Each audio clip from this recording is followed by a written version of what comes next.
ओम नमः सिद्धेभ्यः। ओम नमः सिद्धेभ्यः। ओम नमः सिद्धेभ्यः। अहिंसा परमो धर्म की। आचार्य गुरुवर श्री कुंद कुंद भगवान की। आचार्य गुरुवर श्री ज्ञान सागर मुनि महाराज की। जय परम पूज्य संत शून्य आचार्य भगवान विद्यासागर जी महामुनि राज जी की। समस्त आचार्य संघ की।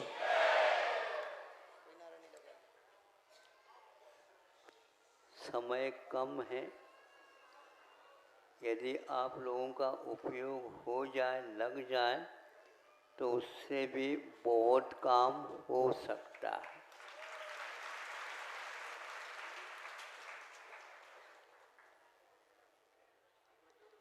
एक वर्ष का परिणाम परीक्षा के माध्यम से होता है, किंतु 365 दिन अध्ययन में गुजर जाते हैं। 3 घंटे में भी आपकी मेहनत एक वर्ष तक जो हुई है, उसका परिणाम सब लोगों के सामने आ जाता है। अब मैं आप लोगों के उपयोग को यहाँ पर लगाना चाहता हूँ, आप लोगों की यदि अनुमति हो तो।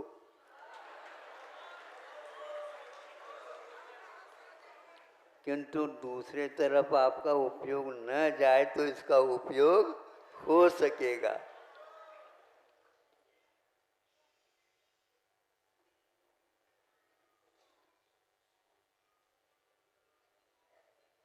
ये आप भोजन करते हैं,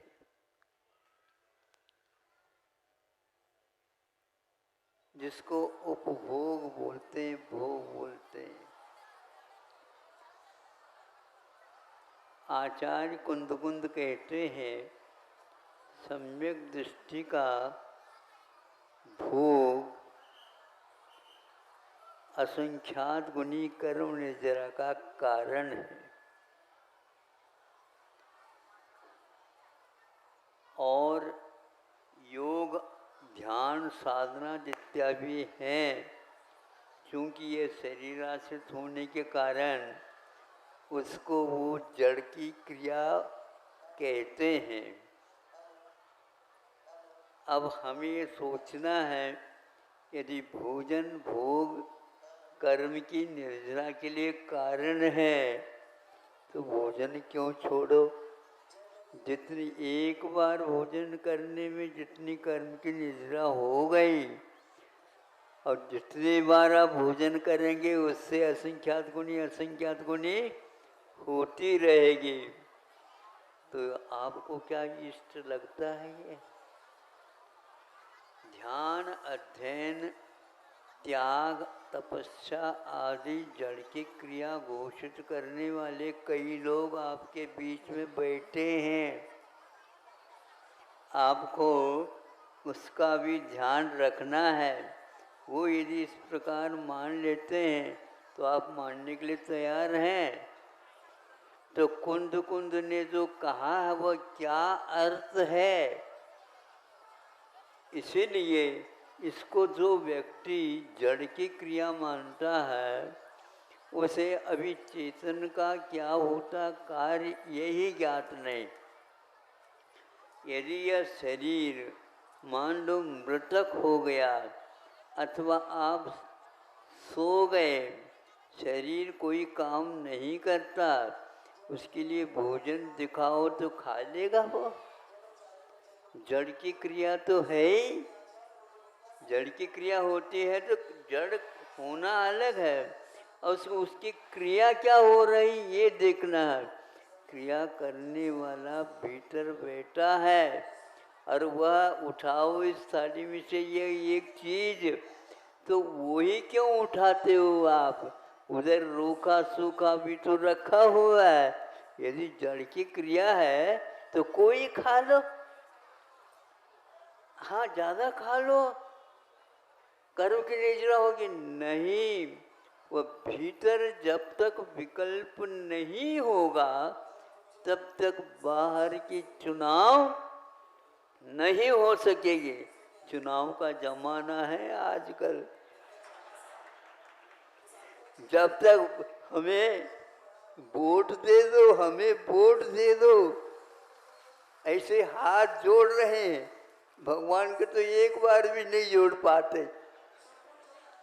वो लोकसभा के हो या विधानसभा के हो या राज्यसभा के हो, और वो उनके लिए बार बार वो हाथ जोड़ते रहते हैं, जुड़ा हुआ ही रहता है। 1 महीने तक यही चलता रहता है। अब हम पूछना चाहते हैं, आप उनसे क्या चाहते हो? हम मत चाहते हैं। मत चाहते हैं तो ये आपका मत है क्या उनका मत है? आप बोलो। हाँ, उनके हाथ में वह मत है। वो चाहें तो आपको दे सकता है, नहीं चाहे तो नहीं मिलेगा। उसी प्रकार आत्मा यदि खाने का विकल्प करेगा तो ये खाना कार्यक्रम प्रारंभ हो जाएगा, और यदि वह नहीं चाहेगा तो यह नहीं होगा। इसलिए कोई भी तपस्या, दान, त्याग, उपकार आदि के जो भाव होते हैं, ये आत्मा के हैं क्या जड़ के हैं? आत्मा के है ना। रटो नहीं, इसको समझने का प्रयास करेंगे।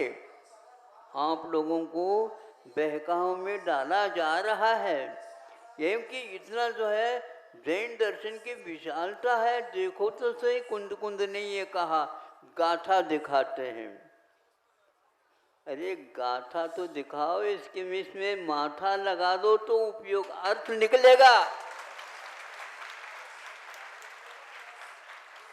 आपका माथा तो कुछ लग नहीं रहा है, वो तो लगा हुआ उस ओर में। ऐसा करो, हम इनको भी हाँ कह दो, हम आपके लिए मत देंगे।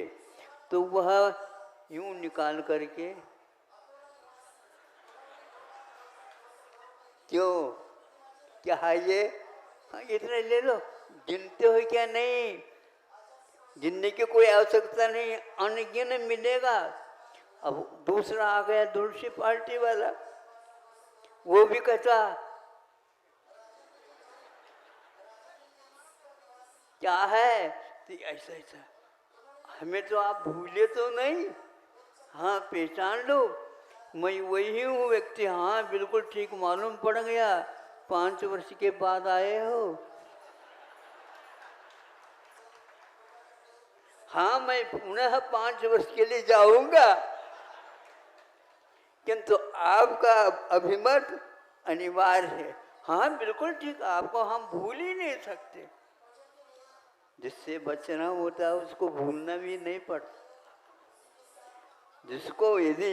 जिससे बचना है तो उसको भूलोगे तो कैसे बचोगे इससे? ये स्थिति हो रही है।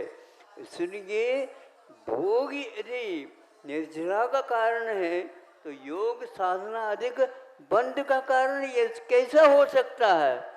लेकिन ये तूफान आज समाज में चल गया है, और इसके कारण युग को भ्रमित कर दिया जा रहा है।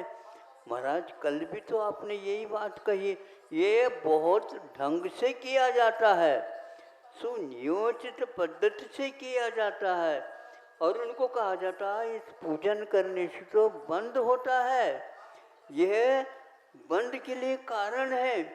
हाँ, कुंद कुंद का यह रहस्य खुल जाएगा। अरे, यदि कुंद कुंद ऐसे कह रहे हैं तो अन्य महाराज ऐसे क्यों कह रहे हैं? तत्वार सूत्र वगैरह उनका ये कहना है, आप चेष्टा न करो, आप बोलना न करो, ये सारे के सारे विकल्प इसके बिना नहीं होते। इसलिए आत्मा की ओर ले जाने के लिए यह बात कही गई है, और उसको श्रावकों ने, गृहस्थों ने भी पकड़ लिया, बिल्कुल मैं तो आत्मा हूँ, बिल्कुल खाता नहीं पीता नहीं, फिर जीवित कैसा रह रहा है? आप बताओ, उसके लिए पेट्रोल कौन दे रहा है? एकदम नहीं होता। लेकिन हम हाउ कह करके चलते हैं। तो इन साधनों को जो व्यक्ति, संक्षेप से कहता हूँ, इन साधनों को जो पूजन करना, अभिषेक करना, दान करना, त्याग करना और दूसरे के रोग को दूर करने के लिए और ऐसे कार्य करना, चिकित्सा आदि के लिए दे देना, ये सारे के सारे भाव तो होते हैं। इन कार्यों को करने वालों को तो ये बंध का कारण कहा जा रहा है। और खाने वाले, अरे आत्मा तो खाती ही नहीं, यदि खाती नहीं तो बता क्यों रहे हो? और बता किसको रहे हो आप बताओ? हाँ, ये सही बात है। इस प्रकार गुमराह अनेक अच्छे अच्छे व्यक्ति, सेठ साहूकार भी इसके शिकार बन चुके हैं और शिकार खेलना चालू है, बड़े बड़े व्यक्ति। हाँ, इसका अर्थ ये हुआ कि हम तथ्य को नहीं समझ पा रहे हैं। ये शरीर काम नहीं करता, शरीर तब काम करता है जब भीतर आत्मा सोचती है, विचार करती है और ये निर्णय लेते हैं, नहीं हमें इसको देना नहीं है। अपने आप ये क्रिया बंद हो जाएगी। ये क्रिया स्वतंत्र नहीं है, ये भीतर आपके विकल्पों के ऊपर आधारित है। इसलिए आप लोग ये संकल्प लो, हम वहाँ तक पहुँचेंगे जो मुनिराज काम करते हैं। उस समय के लिए कहा जा रहा है। अब मुनि महाराज कैसे भोग लग सकते हैं आपके सामने बता रहा हूँ। इस बहुत अच्छे ढंग से सुन लेना, ताकि आगे के लिए आप संक्षेप तो करना ही है अपने को, क्योंकि आपको भी समय नहीं है, मुझे तो मिलता ही नहीं समय। मुझे तो अपने करने के लिए तो मिलता है, आपके काम करने के लिए थोड़ी मिला। हम तो इसलिए चुने गए हैं जीवन पर्यंत। अपने आप बार बार चुनाव नहीं होते, ही ध्यान रखना। जीवन पर्यंत यदि अच्छे कार्य करना चाहते हो तो आप कुंड कुंड के पास आ जाओ।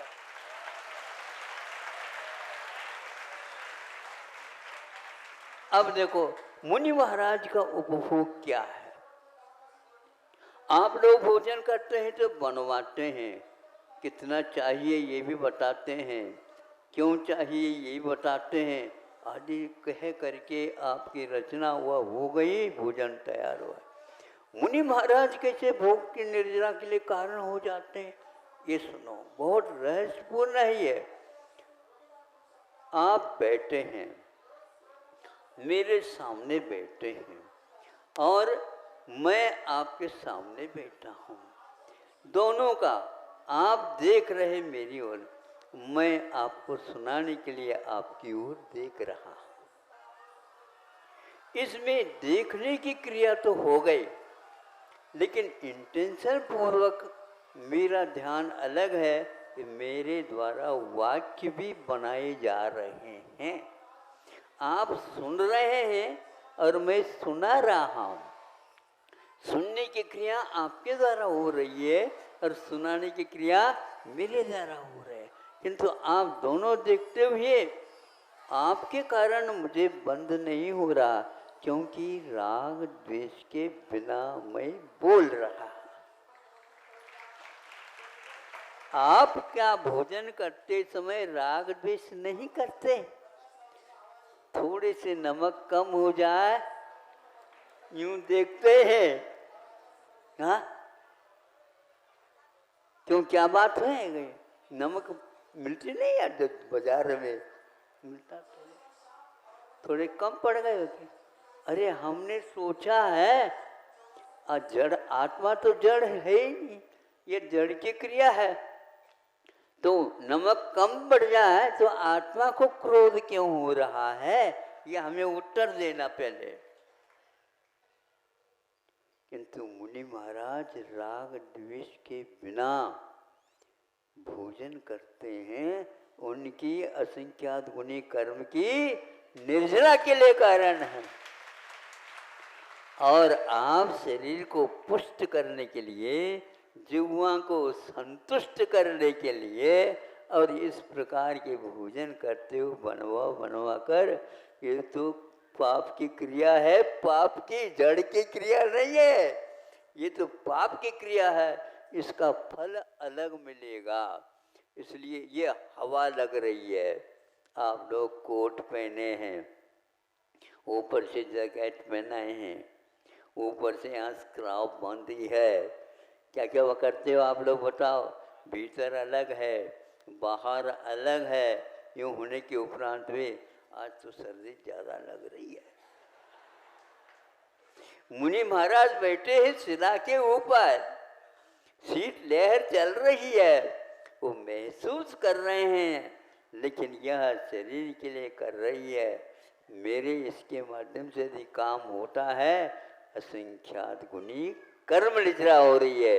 इस प्रकार ये शीत स्पर्श का उपभोग हुआ निर्जरा के लिए कारण, और आप उसके निवारण कर ले जो बैठे तैयार करके बैठे हैं, ये सब बंध के लिए कारण है, ये ध्यान रखो।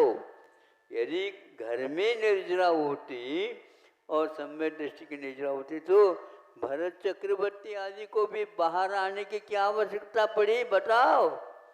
आप अपने अपने काम छोड़ करके इधर आने की क्या आवश्यकता थी?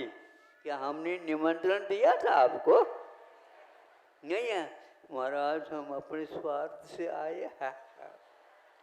ये स्वार्थ क्या है?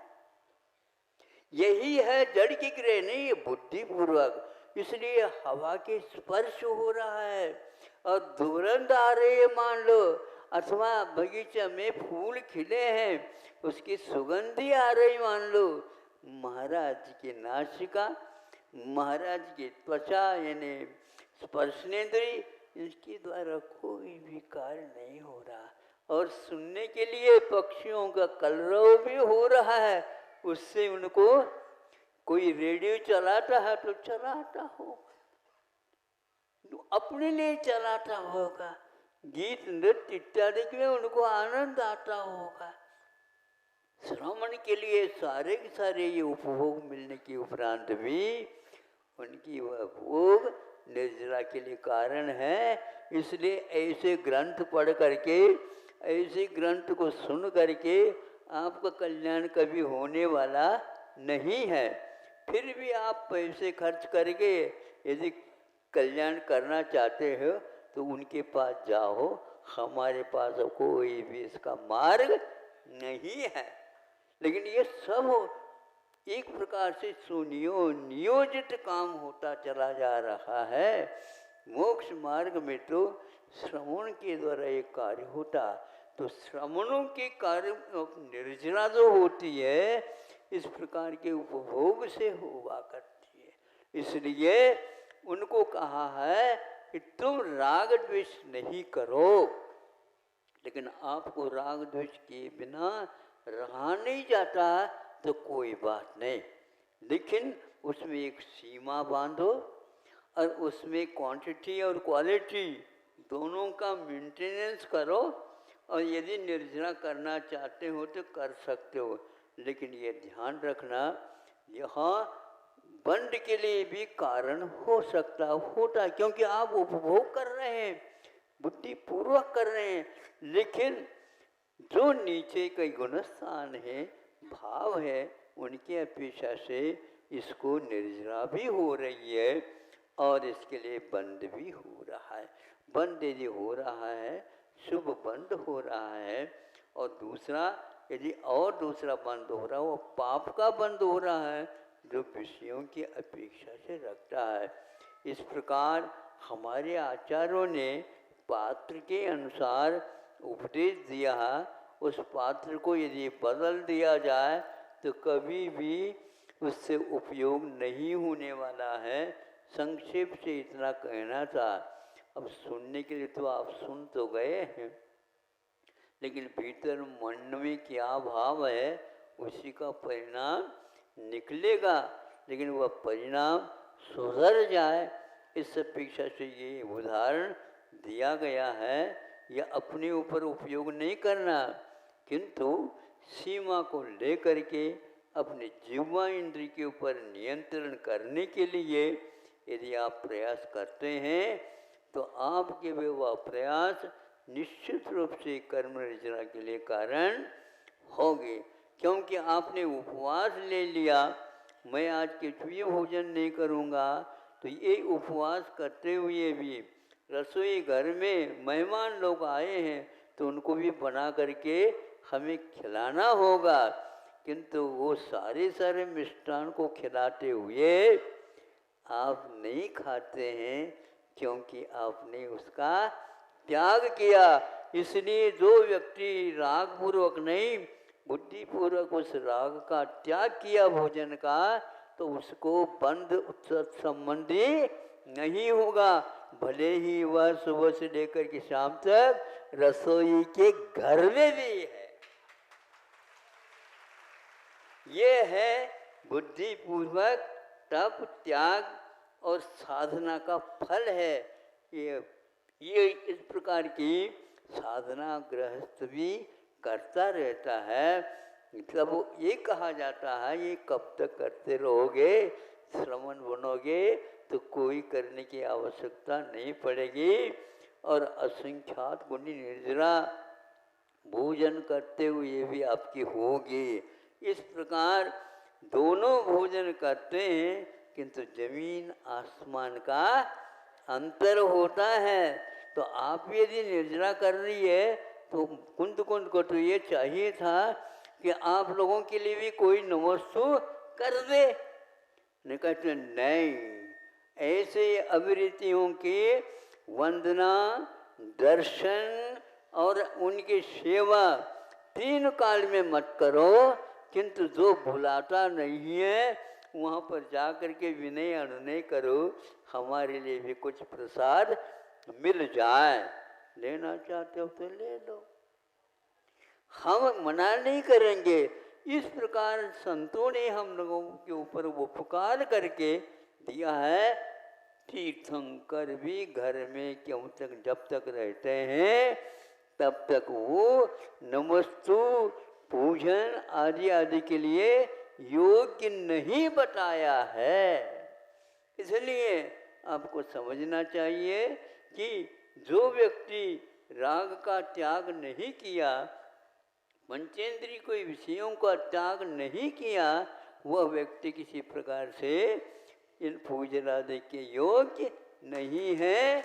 ऐसा कुंद ने कहा है और कुंद के हवाला ले करके कई व्यक्ति इसका दुरुपयोग कर रहे हैं।